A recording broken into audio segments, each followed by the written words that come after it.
now. I know you talked about a little bit Chandler Zavala.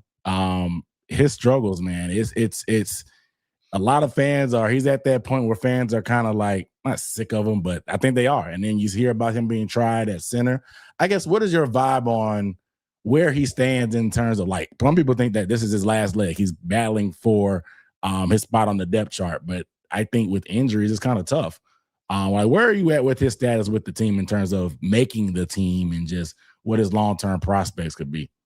Yeah, I think he's on shaky ground. I mean, this is year 3 now, and I know he's had some injuries, but we just haven't really ever seen a stretch of consistent play out of him. And he's had plenty of opportunities. You were referencing that 2024 season. Of course, he got plenty of work that year, and then he got hurt. Mm-hmm. But I don't know. I really do think that this could be it for the end of the line. And I know some folks were suggesting, well, maybe they should have cut him right after that Buffalo game. I'm saying, well, I don't know that achieves anything. Offensive line depth in this league is hard to find. And I'm not saying they have found it in Chandler Zavala, but I don't.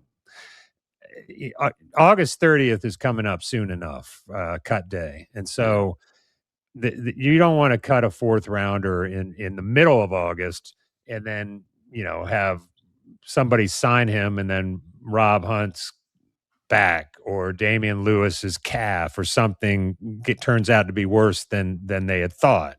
So, yeah, I was playing around a little bit with a roster projection today, and I had him on the outside looking in, and I went with a guy like Jake Curhan, who they brought in fairly recently, and he's a guy that's played with him some last year. I mean, mostly as a backup, but I mean, look, that's hopefully what you're bringing him in, and that hopefully that's what he's going to be this year too. How about you, man? Where are you on Zavala? I've been kind of out on him for a little bit. The injuries are just kind of the icing on the cake. He's had a hard time staying healthy just in general. Whether I think he had a really bad, I don't know if that was a neck or a concussion he had that Detroit game a few years ago. It was pretty scary. And he was out for a while, but he ended up coming back. But it just seems like every year there's always some injuries that keeps him out of the game. And so I'm not really sure. He just never really caught on. I know he was a day 3 pick. He was kind of that guy that they thought would be beside Icky for years to come. And obviously this was a whole regime ago. So obviously plans change and then you can kind of get caught in the wash per se. But I think a lot of fans' frustration is he seems to almost be the first interior lineman off the bench. Even last year at times, he was kind of put out there in front of Brady Christensen, who is kind of has his ups and downs at times, but Brady Christensen has that versatility. And I think he's almost the devil, versus Chandler Zavala hasn't really shown us any high level of consistency. But at least Brady, we know he's intelligent. He can play all 3 interior spots and even on the outside. And so I think fans feel a lot more comfortable with that. And I think the reason why they're trying to say he should have got cut after that game is people feel like they're almost forcing him to be final place, even the center attempt, because I think they kind of compared it to the DJ Johnson thing, where the DJ Johnson thing, they started him at edge, and that was kind of his last thing to kind of show like, hey, can you do what you're supposed to do? And I think he kind of just failed. He was like missing assignments, some of their essential stuff that they brought him for, like setting the edge and just some of the basics he wasn't doing. And so they almost feel like, hey, we're giving you one chance to really prove yourself. He didn't do it, and they let him go. And so I think that's what a lot of fans are kind of liking the Chandler Zavala situation last week too. But like you said, the O-line position in the NFL is so hard to find, guys. And obviously quarterbacks like that as well. Probably like that with kicker as well, but they're just not guys that aren't on a team that could come in and give you serious reps or they can be dependent on. Most of the guys that are worth anything, they're on a team. And so they're just not going to be so loose with letting a guy go mid-camp, like you said, especially with that kind of draft pedigree, even though it means nothing at this point.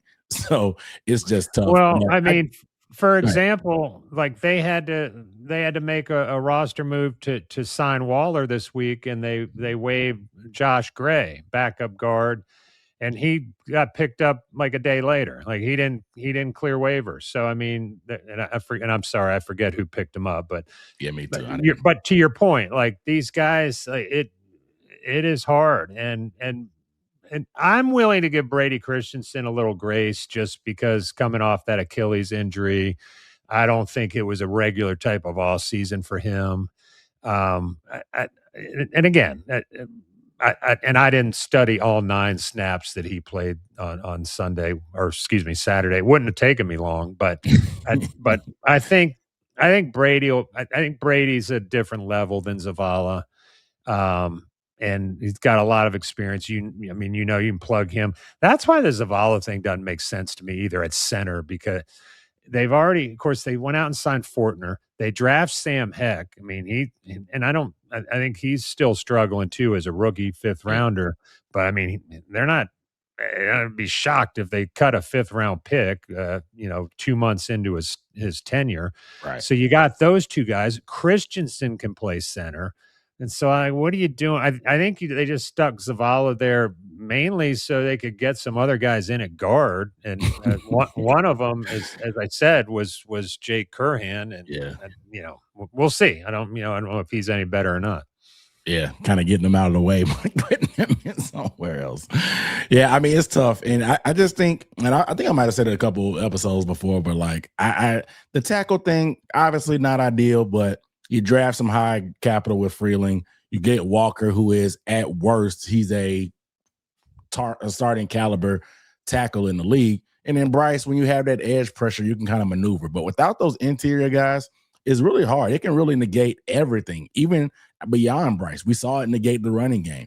We saw it negate the passing game because of the pressure. So, like, the Panthers are almost, not their hands aren't tied, but they just have to have Rob Hunt and Damian Lewis on the field consistently together for them to have a chance. I even think them being on the field is going to help elevate Fortner. Fortner had a few struggles in those 9 snaps, but I think when you put those high quality guards like a Rob Hunt and a Damian Lewis on either side of him, he's going to play better. And I think that was kind of their picture when they kind of made that move, bringing in a guy like Fortner and letting Mays walk in free agency. So I think they're just going to they need their guys, they're starting guys. They're making a lot of money, so they're going to need them on the field to earn that money.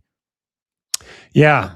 I mean, obviously I'm seeing some comments here, 1 or 2 on Cade Mays, and that, you can't re-sign everybody. And they made the decision to let him walk. Unfortunately for Cade, he goes and gets hurt in Detroit during early in their camp. Not to say that would have happened here. You never know.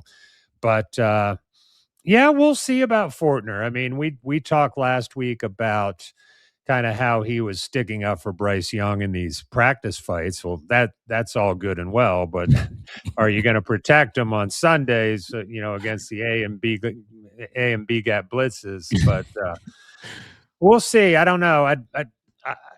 That's kind of why I want to see this Jacksonville game. And let's I want to get your thoughts on the joint practice, because I mean, how it was hard to tell following from home, but were Hunt and Lewis, were they getting like all the first team reps when it was 11 on 11, and how did that line look in your opinion with all those, all the 5 parts that they're supposed to have playing?